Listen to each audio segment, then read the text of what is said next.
Praise the Lord.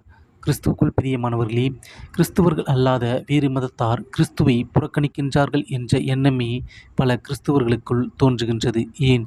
ஆனால் அப்படியல்ல. அவர்களிலும் பலர் இயேசுவின் மேல் நம்பிக்கையாக உள்ளார்கள்.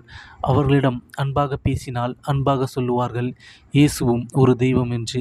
அதே கொஞ்சம் பந்தாவாக பேசினால், இயேசுவை பற்றி என்னிடம் பேசாதே என்பார்கள். என்னுடைய சிந்தை என்னவென்றால், அவர்கள் இயேசுவின் மேல் நம்பிக்கையாக உள்ளார்கள் என்பதாகத்தான் தோன்றுகிறது.